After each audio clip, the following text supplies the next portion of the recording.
this year I read 36 books, and I wanted to share with you guys my thoughts on them, my rating, and really tell you if they're worth it or not. Some of these are very, very well known on TikTok, and so I wanted to share with you guys my honest opinions on them and if they're worth it or not. A lot of these were digital books. I read them in my Kobo. I got the Kobo around July this year, and I started reading a lot of ebooks, which wasn't something I used to do.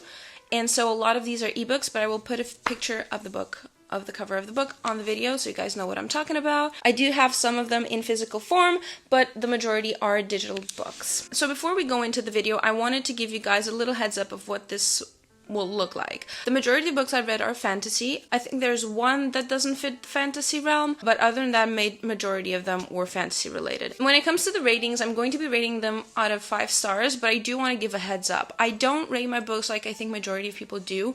I rarely ever give a book 5 stars, even though it can be 5 stars. I don't know, it just feels kind of daunting and too much for me to give a book 5 stars. I think it's just too much pressure. And I rarely give a book below 2 stars.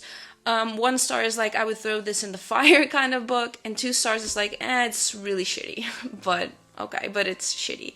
3 stars would be, it's nice, but not too much, or it would be, I really didn't like this that much, or didn't like the writing in this, but it had something to keep me going on, and so I've kind of finished it. 4 stars would be, oh my god, I love this book, it's so good, I'm so in love with this book, oh my god, I love it. And then 5 stars would be the same as 4, but it has that thing that got me gripped. It has me on a chokehold kind of book, you know? And usually those are the ones I categorize as 4.5, because again, 5 stars is a lot to me. But, so if you see a 4.5, it's probably what you'd consider a 5. A lot of people would consider my 4 a 5, so keep that in mind. I think this is all subjective, so I wanted to give you a bit of context when you see my ratings, because I know a lot of people would give different ratings to these. This is just the way I organize them in my head. That being said, let's jump into the books, which is the reason why you're here and the reason why I'm here. So I started off the year with 6 of Crows and Crooked Kingdom. I love, love, love the Grishaverse. I've read all of them by this point, but I just really, really loved these books. Both of these books were 4.5 stars for me. The reason for this being, the story itself is amazing. We follow Kaz and Inej and Jasper, and then how the 6 of crows actually begin to shape into becoming 6 of them, and this crew is fucking amazing. Ketterdam is their playground, and they have the craziest, most insane plans and heists. It's amazing. I find it very, very refreshing. I find it very interesting. I like the world of the Grishaverse a lot. If you haven't read Shadow and Bone, do advise it a lot. That's how this like universe starts, and that's like the first series is the Shadow and Bone like trilogy. The story itself is very well built, it's very well written, and it keeps you really interested in the characters. I find this is like a 4.5 for me because this had me in a chokehold. I love these characters. And the adventures they go through. It's everything in here is very interesting, and you get connected to the characters. You learn about their each and every one of their pasts. So you have a lot of character building, and you see them grow as characters, as people, and evolve, you know, and you're like gripping the pages of the book, like really wanting them to succeed, which is very important. I think character-wise, this is very well written. Even the world is very well like established. There's a reason these are hyped, and it's a very, very valid reason. It's really, really good. So maintaining yourselves within the Grishaverse. I also read King of Scars and Rule of Wolves. I also gave them a 4.5 stars. Are we surprised? Not really. I really like the Grishaverse books, so what can one do? These books follow King Nikolai in his like ascension to the throne kind of thing, and him having a grip in his world, but also the fight of the Grisha against like oppression and against being used as weapons. You also follow Zoya, she's from the original trilogy. I hated the girl. I'm gonna be honest with you. These books, I really, really wanted to read them purely for Nikolai, because I love him as a character and I loved him in the first trilogy. But Zoya, zero interest in her. And when I realized there was a Zoya POV, I was so pissed because I really didn't like her. She was the bratty, bitchy cheerleader kind of person, you know, in the original story. So I really didn't want to read about her. I was not interested in her at all. but I do have to admit, she kind of grew on me. She grows a lot on you, so if you're kind of iffy about Zoya like I was, trust me, it'll be worth it. It's not bad. Nikolai obviously is Nikolai. He's always interesting to read about. He's extremely smart. His inventions are crazy. The way he makes everything work in the end is fucking fantastic. I love him. He's the smartest dude. I just really, really like Nikolai as a character. We also follow Nina's POV, which is also very amazing. She's in a completely different situation, not with the Six of Crows anymore. But I also find it very interesting. I also like seeing her POV. I do think that the amazing Nina that we saw kind of became a love-struck blonde, you know? Love-struck blonde. So I do think she could have had a better everything, but I still really liked seeing her, and I like the fact that she got her happy ending. Next up we have Sorcery of Thorns and The Mysteries of Thorn Manor, which is a short novella kind of thing. I gave both of these 4 stars. In these books we follow Elizabeth, she's the main character, but we also follow Nathaniel and his cute cat, Silas.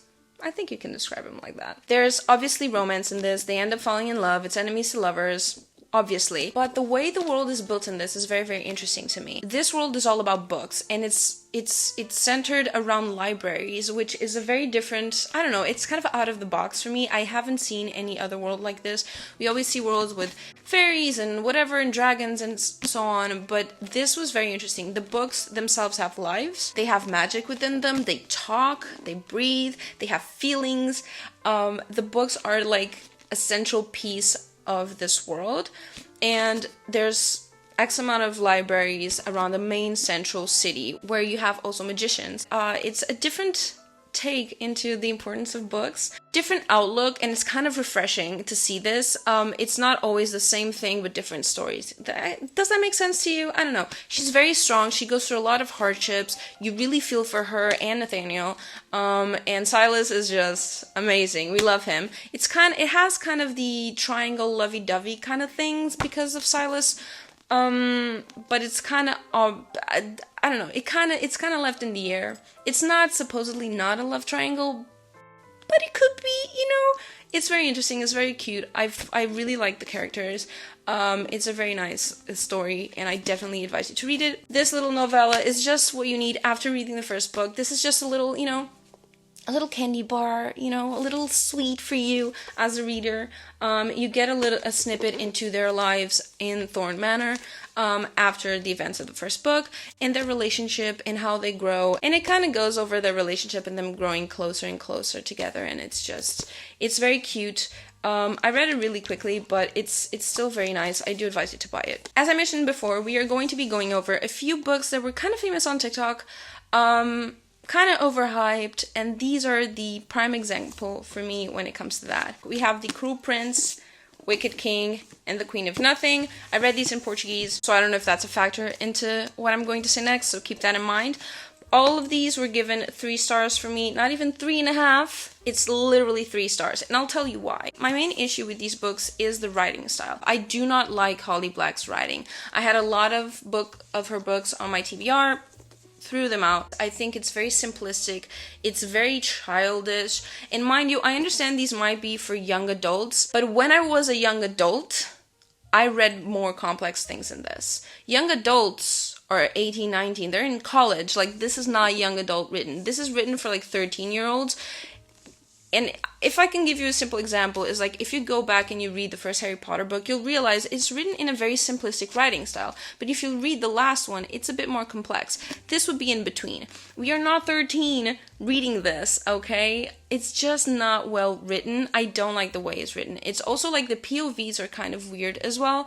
Sometimes you feel like you're the narrator, sometimes you feel like you're her. It's not very clear. I don't know if this was like lost in translation kind of thing, but it felt really weird. I did not like the way she wrote. I also don't like the way she went about the story. I feel like this first book has so much potential for you to build a really, really complex story around it, and you just skipped through everything. Jude's development is really, really skipped through. Like, you skim through that. It's like, oh, we've been training, and now I'm a badass, and I can shoot a bow, and I can climb. Like, what? What about the rest? Like, where is the rest? Like, don't we get to see what happens? It wasn't my favorite thing. I did not enjoy these books. To be completely fair with you, I only finished the trilogy for 2 reasons, and 2 reasons only. First, I already had the stupid books.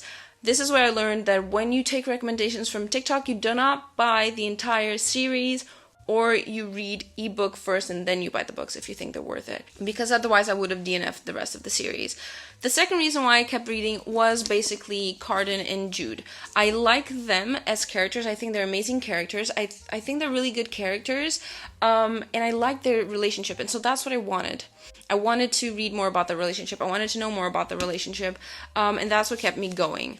But if it weren't that, I definitely would not have read these books. I swear to you, that's why there are 3, not 2, because Cardan and Jude saved the books for me. The last thing I'll say about these, because I do think I kind of went overboard with these already, is they are very predictable. They're very predictable books, and even the sayings. We're talking about Fae, who are notorious for playing around with words and playing around with sayings, and they lie, but they don't lie, you know? And then you get the riddles, and they are so easy to figure out. It's so predictable, it's so easy, it's so obvious that it loses its charm, you know? This last book was the most waste of space I have ever seen in my life. A queen without a crown, because she doesn't want to, because all she has to do is set foot in her realm. Like, is she stupid or dumb? I don't know which one. Like... And then about a curse that is so fucking obvious that she, as soon as they told her, she should have like, oh, okay, grabbed the sword, killed the thing, and be done with it. Like, you do not need a whole book on this. This is ridiculous. This is so stupid. So stupid. And that is my rant. So after the main story, we do get this little tidbit. It is in Cardan's POV, and it's called How the King of Elfhame Learned to Hate Stories. Again, Portuguese version. You have a lot of illustrations in this book, and it is very beautiful. It's supposed to be just a cute little storybook kind of thing. Again, he hates stories and stuff. And this gives you context into Cardan's life and how he became who he became, why he was such an ass. And you also get his POV when it comes to his love for Jude. And this is where you truly understand why is it that he fell in love with her, why is it that he wrote her name over and over and over and over and over again. You definitely see what miserable life Cardan had and why he was who he was and why he partied and ended up being who he, things ended up happening how they did. It's very enticing. I do like this book, so this one got a 3.5 for me. It's better written than the other ones, to be fair, and I do like, I don't know, I think it's a pretty book to have. Next up, we have The Priory of the Orange Tree. This is an amazing world built by Samantha Shannon. I love Samantha Shannon. Her books are amazing. We follow a lot of POVs of a lot of characters, which I do really enjoy because it gives you more of a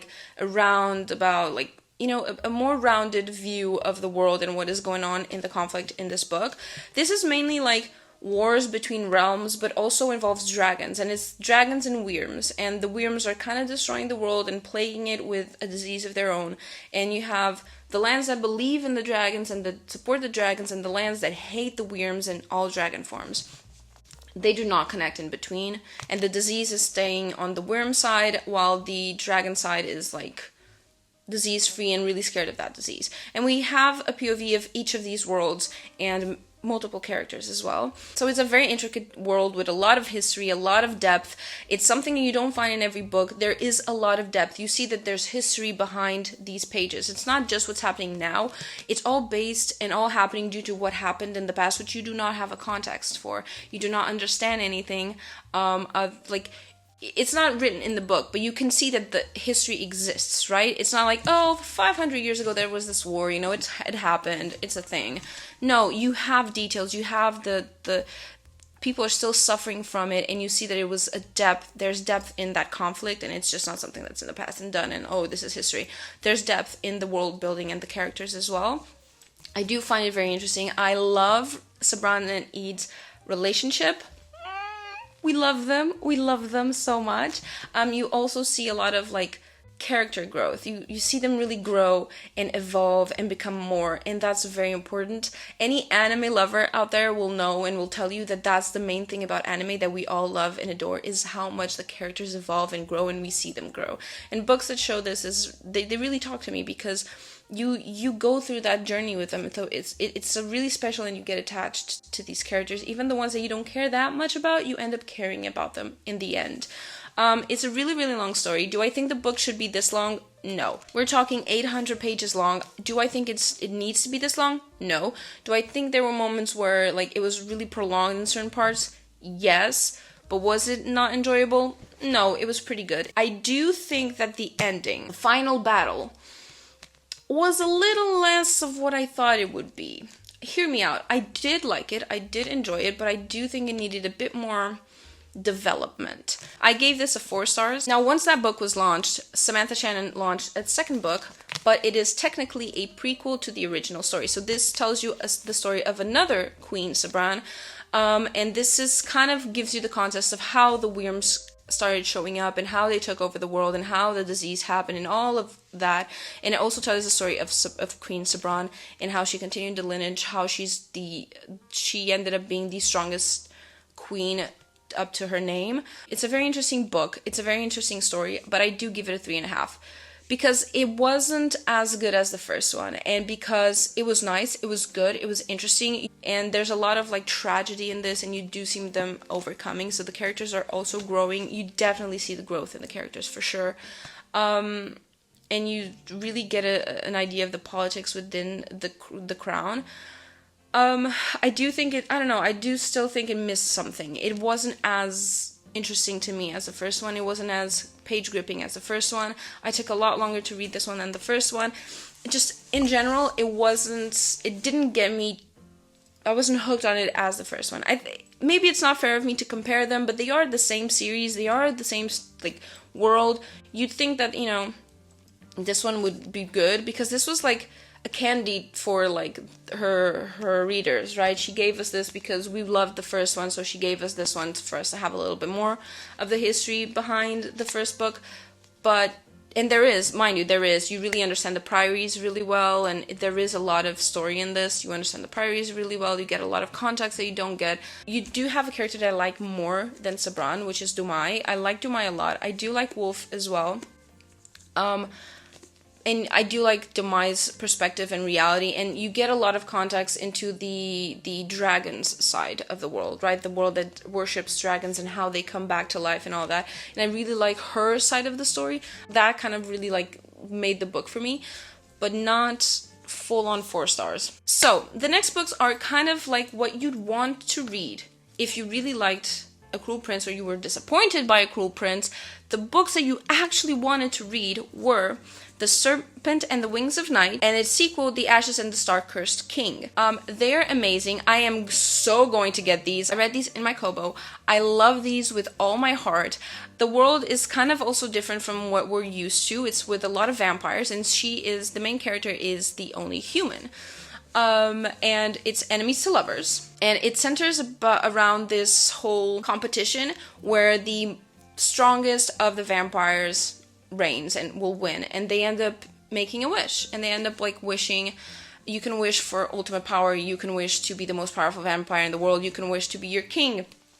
There's a lot of wishes, and there's a lot of murder and bloodshed, and she, as the only human that's participating in this contest, is insane. It's not a really big book, but you still see a lot happens, and the challenges and her training and everything, and she ends up finding a family of her own, which is also very, very beautiful. And yeah, it's amazing. It's amazing. And there is heartbreak in the end, which is fucking amazing because it makes you want to read the second book. The second book isn't as, I don't know. I liked it. I didn't like it as much as I liked the first one. I also think that the story kind of derailed a little bit, even though it was pretty good. They go back to being enemies, and it's all over again, enemies to lovers. And I think the ending is kind of simplistic, and I think they all fought for a lot, and in the end it wasn't that much, but it kind of left me wanting more. I wanted more. I wanted to know more about their lives. I wanted to know more about that world. And I know she's going to release books within that realm, but not about them. They might show up, but not about them. They aren't released yet, but I fucking love them so much. It was really, really a good read, and I got hooked on these. For me, these 2 books got a 4.5. I think that's kind of obvious after all that I've said so far. Next up, I read The Bone Shard Daughter, The Bone Shard Emperor, and The Bone Shard War. I gave these a 3.5 star. I do want to explain this one because it's not the regular 3 star that I would usually give. It's not the regular 3.5 that I would usually give. These for me are 3 stars, but they are 3.5 stars for a specific reason. but they're also very, very good, and they might be good better for you. We follow the lives of 3 people in this book, in these books. Initially, we only follow one of them. So initially, we follow the Emperor's daughter, Lynn, and then we ended up following Jovis and Memphis.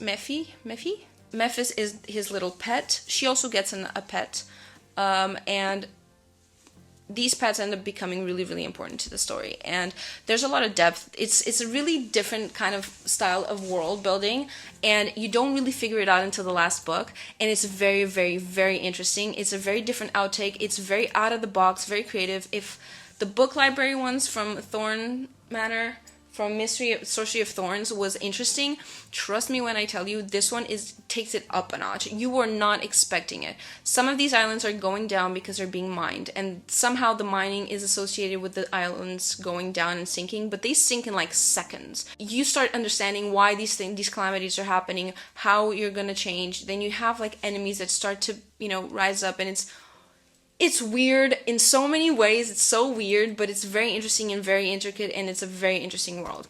The reason why I gave this 3.5 stars is because it is very slow.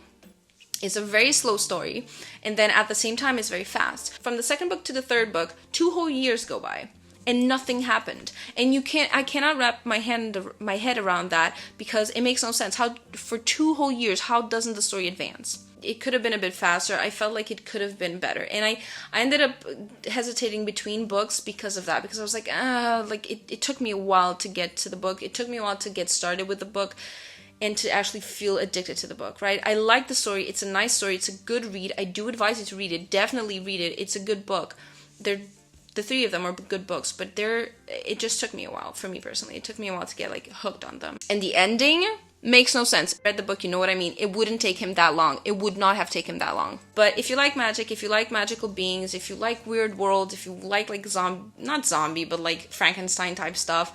I don't, but I like this, so trust me, it's a good book. They're good books, but it lacked the spark to be a 4 stars for me, Going back to Samantha Shannon, I also read 2 small little novellas that she had released from another series of hers, which is the Bone Season series. The first novella was The Pale Dreamer. I'm kind of iffy about this one because to me it was a 3, but I didn't love this. So The Pale Dreamer kind of goes over Paige's life before the events of the main story. And if you don't know the story, please, please, please go read it. It's so good. I don't usually read books twice, and I read the first one twice. No, I think I've read it 3 times now. But I didn't like it. I didn't like seeing Paige as this childish, love-struck little idiot that was just trying to impress this big mob boss and was in love with her best friend. And it was so silly. I don't know, seeing her as a gullible little idiot wasn't my jam, so I think that kind of ruined it for me. It's also a short story, and it's normal that before everything that happened in the main story that she's this gullible idiot, but I don't know. I didn't like to see it. I don't know. I should have read it before. The second one was the Dawn Chorus. Now this goes between, it's in the beginning of the last book, but we don't get this much context. And it's her coming out of her traumatic experience, being waterboarded and all of that, and her beginning to live with Arcturus for a little while in Paris. This one would be like a 3.5 for me. It was interesting. It was nice to see. It was good insight to get, but at the same time, not that big of a deal, I guess. I don't know. I pictured their life in Paris during that time to be a bit more romantic, to be a bit more intimate, to be a bit more like they were depending on each other. And this kind of gave me the idea of she did not want him near her. She did not want him touching her. She didn't want to see him at all. And it kind of destroyed a little bit the idea I had. That's on me, because that's kind of this one I could have read between the books. I didn't, so that's on me. But there are also short stories in me, and I think it's all mainly because of the idea that I had in my head.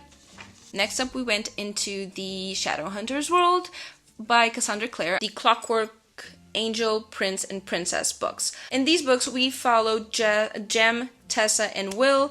It's like a kind of a trio, kind of a love triangle situation, and it's old-timey London, okay? It's back in the old age London, but industrialization London, I guess. And we follow them trying to understand what happened to Tessa. Why is she was kidnapped, and her powers, like how is she not human? She thought she was human.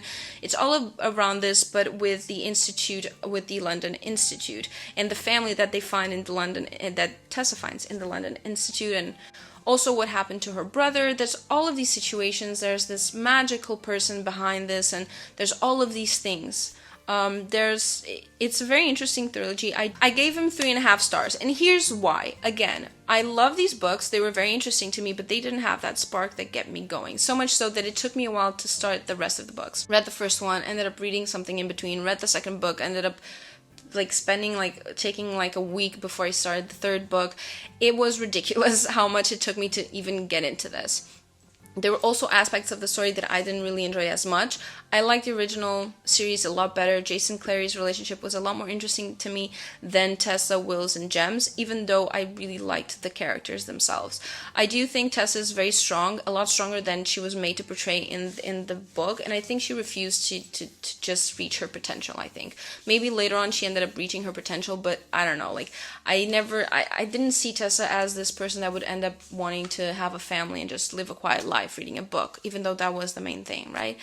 At the same time, we have Will that's like very like, oh my god, like trying to throw everyone away, but he ends up being a big softie on the inside, and their relationship is really weird. And then you have Jem, who's dying, and you know, he's a really nice gentleman, he's a really nice soul, and I think he ended up being sucked into Will and Tessa's relationship. When it comes to the love triangle thing, the thing to me with these books is that this is all about their love triangle. Like, the rest of the story is important too, but I think the main thing is their love triangle. It didn't have the thing that kept me going. I guess that's what I'm trying to say. And I didn't really buy the whole love triangle. I didn't buy that Tessa loved them both equally. I think Tessa always loved Will a lot more intense. Her love for Will was a lot more intense than it was for Jem. I think Jem was just a comfort. He was a safe space. He was, you know, just comfortable. And Will was the thing that got her heart fired up, you know, and got her tingling. And I think Jem was really used in that sense. I think Jem was like just, you know, the rebound, I guess. That's kind of my perspective to it. The ending was sad. It was cute but sad, and it was nice to related to what was happening in the main books. So, but you know, other than that, like, I don't know, it was 3.5 for me. I love it, but still 3.5 for me. So these were the 36 books I read this year. I hope you guys found this interesting. It was long, and it's a really long video. I get really passionate about books, and that's why I started this channel. So I hope you guys enjoyed this, and I hope you guys want to see more of me. Anyways, thank you so much for joining me today. I will see you guys in my next video. I have links down below for all my social medias. I have art social media that's going to be separate. So you can follow me there if you like art. My regular social media is going to be linked down below. You can follow me here, Instagram and TikTok. I will be sharing book content there as well. Enough rambling. Thank you so much for watching, and I'll see you guys in the next video.